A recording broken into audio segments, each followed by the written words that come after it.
I'm Rachel Padilla. I'm an artist. I draw inspiration from a lot of places. Nature, art, music, but also pop culture, like movies and television, even comic books. And that's what I'm doing here today. I'm about to walk down the street that played Danny the Street on HBO Max Doom Patrol. So you see it there behind me, this building here on the corner. Let's go ahead and take a walk.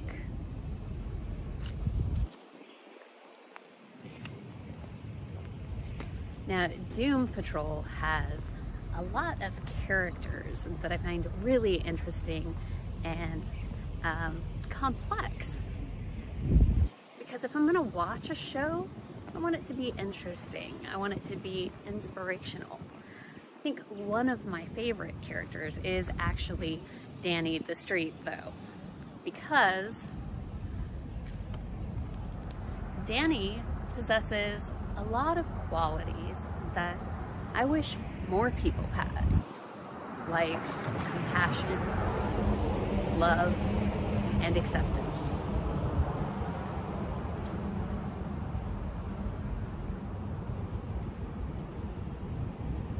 Danny the Street is described as a sentient, teleporting, genderqueer street.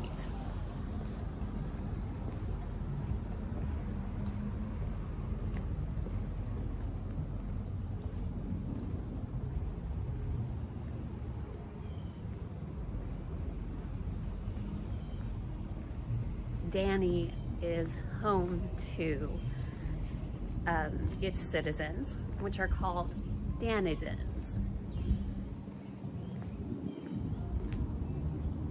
I hear music up here, and it's coming from the spot where Peeping Tom's Eternal Cabaret is typically located. Now, that's not a real feature of this street. It's created with a facade. But right across the way, in that spot, is a Frozen Bites stand, and they're playing music.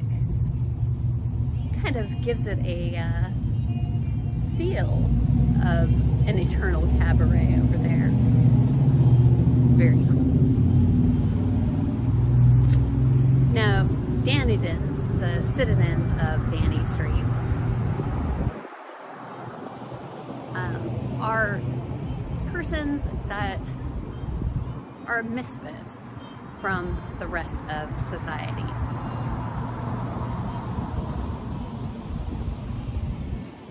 Now, the biggest nemesis or enemy of Danny the Street is the Bureau of Normalcy, which hates everything that Danny represents and believes in.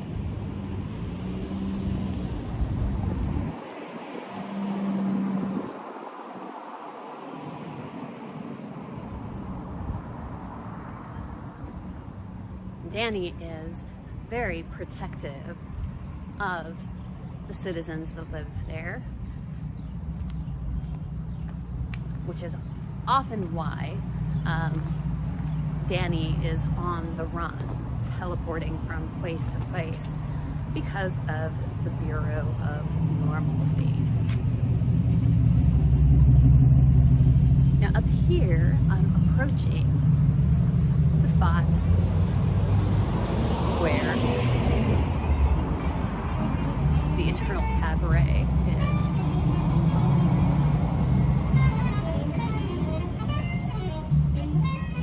This is great music for this great walk. Danny the Street was written in 1990 by Grant Morrison. And coincidentally enough, Grant Morrison is also the writer of another comic book, specifically, that I became aware of in doing some research in pop culture on the coyote for my own art and work. And I came across Animal Man #6, The Coyote Gospel, which is the only comic book I've ever read that actually evoked so much emotion from me that I cried as I read it. So clearly, Morrison writes characters and stories that really resonate with me, that I connect with and find a lot of depth and meaning in. Danny the Street is no exception. And this is just a lovely little street in a lovely little neighborhood that someone clearly thought fit the bill for Danny the Street.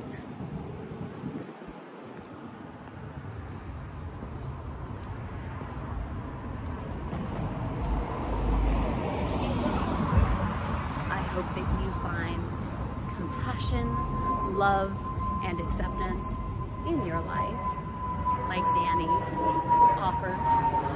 And thank you so much for joining me for this walk down Danny the Street.